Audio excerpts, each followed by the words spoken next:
Gracias por acompañarnos. Estamos de regreso con más de Brújula Internacional. Les presentamos en esta oportunidad a nuestro primer invitado. Se trata del profesor Eloy Torres, analista internacional. Va a estar este rato con nosotros hablando de temas de interés. Feliz tarde, profesor. Bienvenido. Un placer, mi querido amigo. Gracias por la invitación.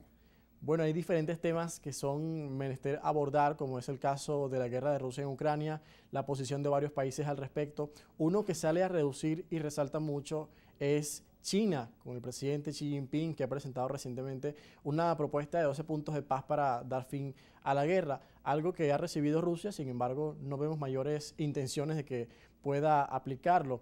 ¿Cómo ve usted la posición de China en este momento respecto al conflicto de Ucrania, en comparación con otros países occidentales que han apoyado a Ucrania, pero que quizás no han presentado una propuesta formal para dar fin al conflicto? Bueno, ello confirma de alguna manera el papel protagónico que ha ido alcanzando China en el mundo de las relaciones internacionales. El caso fundamental de la propuesta china, que inicialmente fue una propuesta y ahí está en este momento cobrando cada vez más fuerza, mayor empuje, puesto que los rusos, concretamente el presidente Putin, no ha dado una señal de rechazo abiertamente al plan, puesto que la economía rusa está siendo afectada por este conflicto, una economía tan centralizada está siendo afectada por este conflicto. Luego Ucrania ha gozado del respaldo del mundo y prácticamente de la Unión Europea, y bueno, y ha consagrado el liderazgo del presidente de Ucrania, en los términos pues de ser un individuo que le ha salido, como dicen, que se dice en criollo, la criada le salió respondona a Moscú. Ciertamente. Y eso ha puesto a este joven, porque es un tipo muy joven como líder político, quien era realmente lo que era un humorista, ¿no?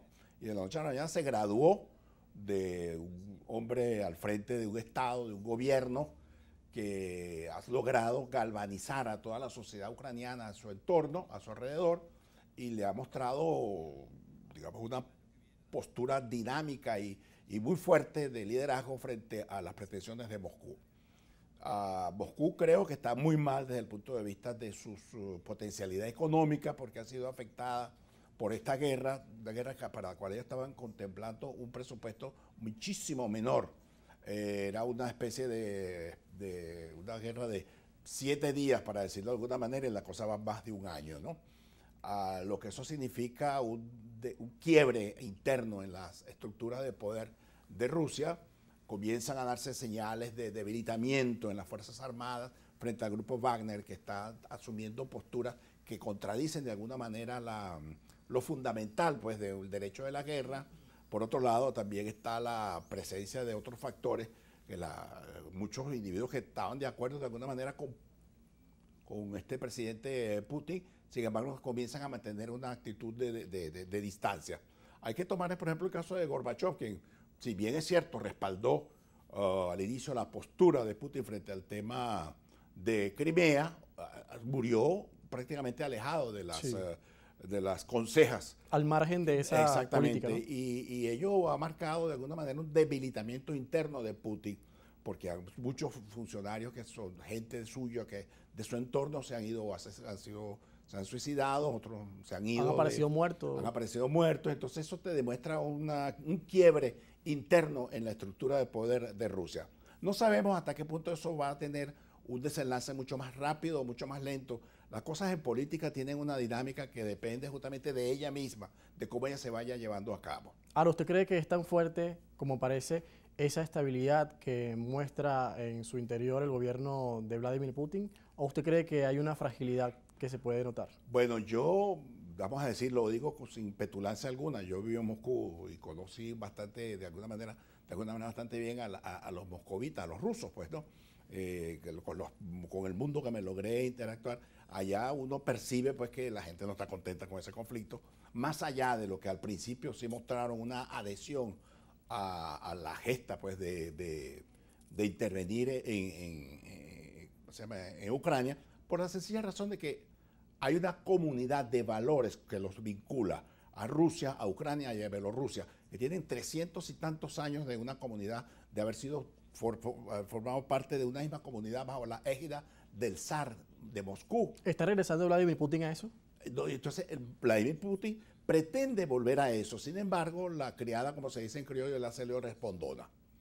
Y el caso, pues, que el caso de este presidente ucraniano, que pasa de ser un hombre que lo que era un gran humorista, pasa a convertirse en un gran líder político. Pero también su historia es interesante porque en principio se decía que era un colaborador del gobierno de Putin, porque incluso trabajaba con oligarcas vinculados a la cúpula moscovita. Exactamente. Pero es que todo forma parte, eso es algo que la gente trata de no comprender, que eso forma parte de una misma dinámica. Los ucranianos, los rusos y los bielorrusos, independientemente de las diferencias que ellos tengan entre sí, tienen casi 300 años de vinculaciones. Y eso es algo muy difícil que tú lo puedas borrar con un lápiz, cortar de alguna manera esa relación espiritual que está montada entre esos tres pueblos. Más allá del dato literario, más allá del dato filosófico, más allá del dato geográfico mismo, allá hay una comunidad de intereses, bien porque fue el zar, bien fue porque fue el comunismo durante 70 años, pero es que siempre ha habido una comunicación entre esos pueblos y ahí yo conozco decenas de familias que son uno ucraniano, la otra bielorruso, o la otra rusa y la otra bielorruso, ucraniano, en fin, son una comunidad de países que están muy vinculados, de pueblos que están muy vinculados. Y claro, Putin ha clavado una cosa que a mí me gusta mucho citar, le ha clavado una puñalada en el corazón de esa espiritualidad que vinculaba a estos tres pueblos. Ahora está tratando de extender el conflicto contra Ucrania, justamente apoyándose en Bielorrusia, para forzar un poco una especie como de blitzkrieg sobre Ucrania.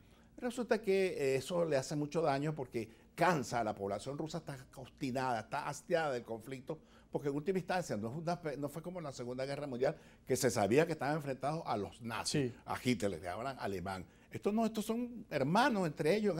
Yo conozco centenares de matrimonios entre ucranianos y rusos, ucranianas, con bielorrusos y así para ustedes contar. Y rescatando eso que usted menciona que es muy importante y que tiene mucha certeza, es la vinculación cultural y hasta religiosa de los rusos con los ucranianos y viceversa.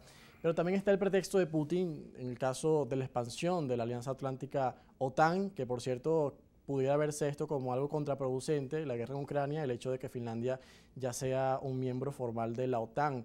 Usted que ve muy de cerca el conflicto, ¿qué vinculación tiene también esto y qué base o qué basamento tiene Putin para también realizar esta intervención con ese pretexto? Bueno, hay una realidad que es que eso fue un acuerdo no firmado, un entendimiento de que se desmoronaba la Unión Soviética, esas 15 repúblicas federadas, ¿no? 111 nacionalidades, tantas repúblicas independientes, etcétera, etcétera, en el marco general federativo de la Unión Soviética. Una vez que esto se desmorona y que se declara la disolución de la Unión Soviética y cada república agarró por su lado, los rusos intentaron crear una nueva comunidad, se llama Comunidad de Estados Independientes, en la que estaban a los que quisieran estar allí.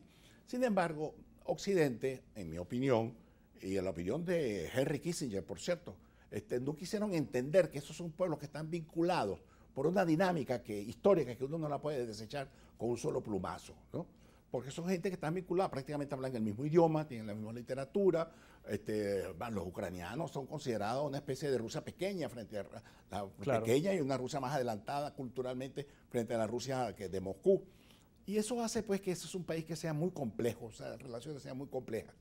Por esta razón, el conflicto que se desarrolla por la recuperación de Crimea y que ahora se está extendiendo a otras zonas, ha generado un incordio entre unos pueblos que siempre tuvieron una gran vinculación, una gran hermandad. Ciertamente Crimea era de Rusia porque la conquistaron el Tratado Pereslav hace 300 y tantos años.